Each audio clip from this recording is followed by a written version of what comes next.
A quick little video on changing out some motor bearings. I got a pretty much brand new Reedy SP5 13.5 for my drift car. Art over at RC Speed Secrets sent me some new ceramic bearings for the whole kit and for the motor as well. So I won this tool in a door prize, as a door prize, and it's from McLaren, and it's just basically a motor bearing tool that pops them out. So I'm going to do it real quick. First thing I'll do is grab these new bearings. Like I said, these are ceramics, RC Speed Secrets, and some of his bearing oil slash degreaser. It's a cleanser, actually. So it cleans the bearings as they're spinning, which is nice.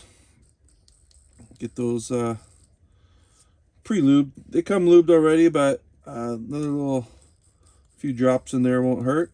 Get those spun around in there. I've done this a couple times. I had one motor that the bearing was not good in it, so I popped it out, and well, it's a decent tool. Like I wouldn't probably never buy one unless I had an issue or if someone didn't have one to borrow, but since I won it for a door prize, I threw it in the toolbox and figured why not use it. So like I said, this is a Reedy SP5. Got the Reedy titanium screw kit, and I'm deciding to do it in my drift car just because. So that way every bearing on that car will be an RC Speed Secrets ceramic in there. I have not used this too much, so it's not really dirty. But what I'll do is Hobbywing makes this great little rotor tool, so I'll probably use that as well. I haven't taken this motor apart, so I'm just going to kind of not fully disassemble it if I don't have to. Got a couple motor shims in, or rotor shims in there, so those will have to go back on.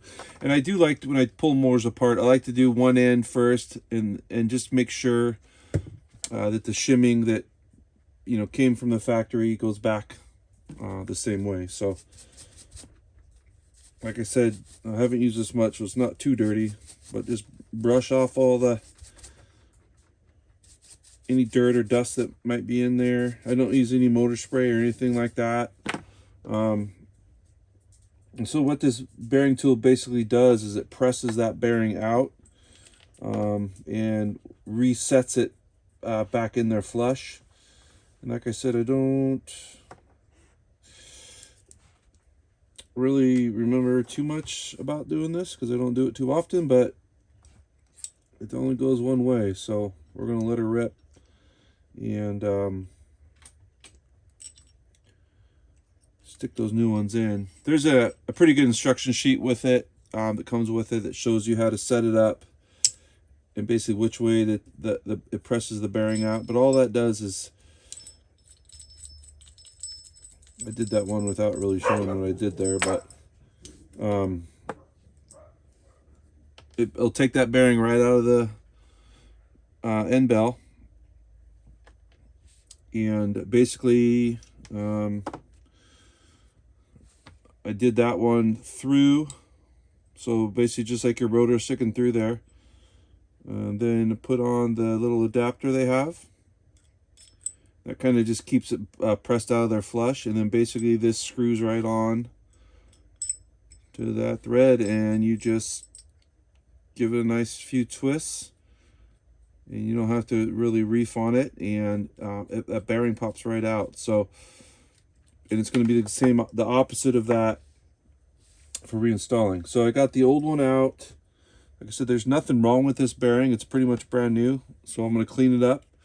I'm going to put it in my parts box, and it'll be a good backup in case someone around me needs a new bearing for a Reedy SP5. I'm not too positive of the size on that, I can look it up. I'll put a link in the below. But I each use a little 70 alcohol. I'm just going to wipe out the spot where the bearing goes back in. Just give this thing a nice little wipe down.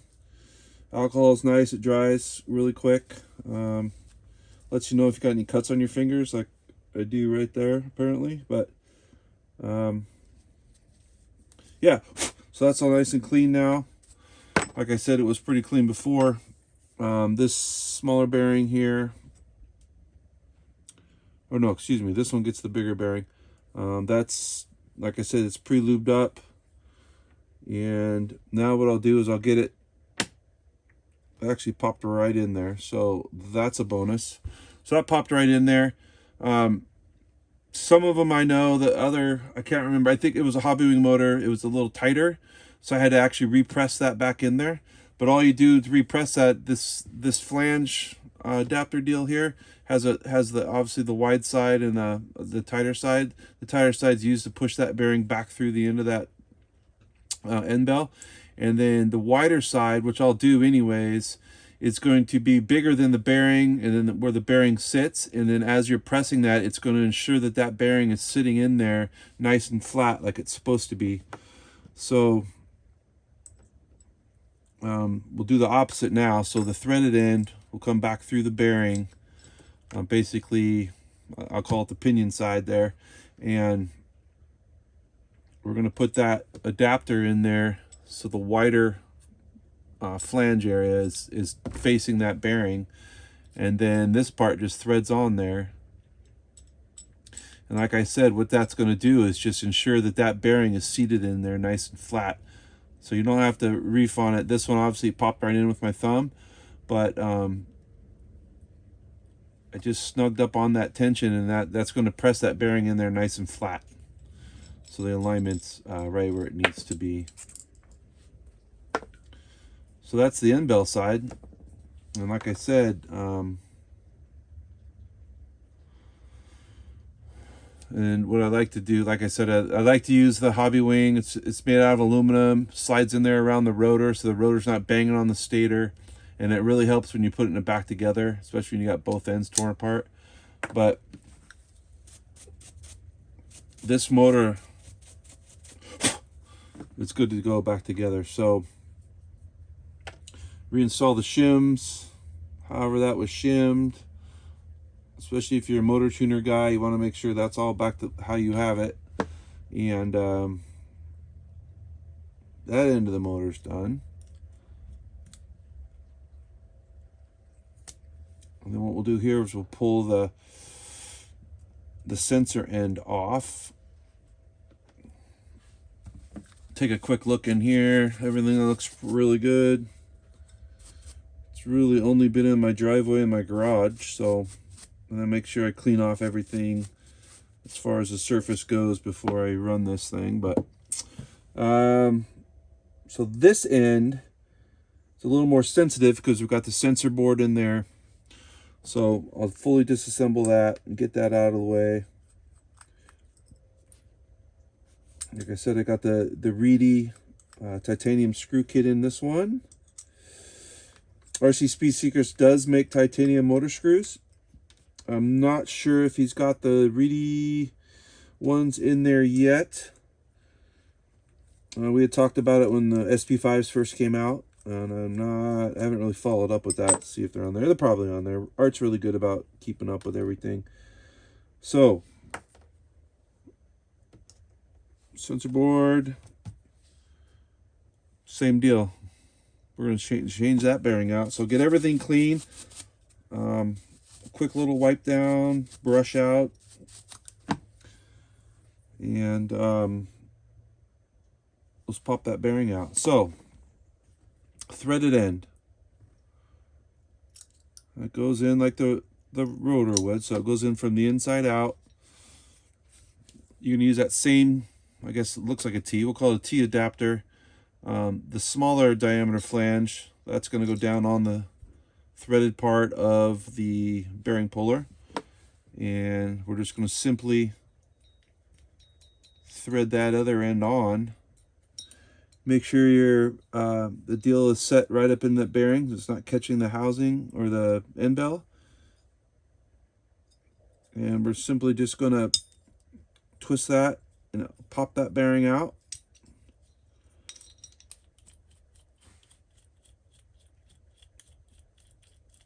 With light pressure.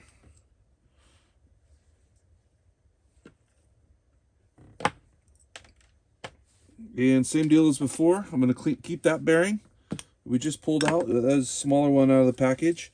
I'll get that cleaned up, put some oil on it, and get it in my spare parts bin to either help someone out or help me out if I need it. This has got a little gunk built up in there, so it just looks like a little grease from the factory. Rubbing alcohol. Give that a quick little wipe out. The actual part where the bearing sits back in is pretty clean. It's obviously going to be clean, but make sure you just get in there and kind of you want everything clean. I mean, what's the point of taking the whole motor apart if you're going to put it back together dirty? So we'll give it a quick wipe down. Looking good. And we're going to take that other bearing. This will probably go in if it's just like the other end, but I won't press it all the way in, just to show how we use this. So new bearing reinstalled, threaded into that tool will now come in from the outside in. We're going to use the bigger part of that T-flange adapter deal. That's going to sit right on top of that bearing. And then we're going to take the threaded part. One sec, it fell apart on me here. It does come with a couple other little spacers, and I think what I'm going to do now, I see the problem I'm having. So that T1, it's going to be too tall, and it doesn't leave any threads out for me to thread the other end of the tool on. But it does come with another shim in there, it looks like. And that will allow me to press that in. I believe that's how it's probably set up, because this is the smaller bearing. So same deal, set the bearing in there. You can try to get it kind of started if you have enough pressure and if there's enough wiggle room. But you want to make sure that that bearing is, I've already got it in there crooked, that bearing is sitting in there pretty straight. You don't want a huge angle, because you don't want to tweak that thing as you're popping it back in. So I got it setting where it looks pretty flat to me. Threaded end of the tool goes in from the outside. That flat little adapter goes in there, and then we're going to slowly get the other end started, threaded on there, and we're just going to simply, with light pressure, get that thing seated in there. So it does want to walk out. So you got to kind of hold the piece of the motor flat up against this tool, and you'll feel it going in, you'll see it going in. And what you really want to do is just make sure that thing's going in as straight as you can. And once it gets to a certain point, it will bottom out, and that bearing will be sitting in there flush like it's supposed to be. I didn't go all the way down on this one, just to kind of show what happens there. So it felt like it went in. I think it did, but just to double check everything, I am going to actually, let me see something here. Oh, that does everything. I'm going to, yeah, that's what it is, because the endbell on the SP5 motors basically only has 2 contact points, so that tool is going to want to slide into that bigger one. So what you want to do is just make sure, and I could be totally doing this the hard way, but you just want to make sure that you're holding that thing as it doesn't take a lot of pressure, so you can hold it with your hand and hold that thing nice and flat against the actual flat part. And I just reinstalled that shim in there again, and we're just going to double check that that bearing is seated in there all the way and it's nice and squared up.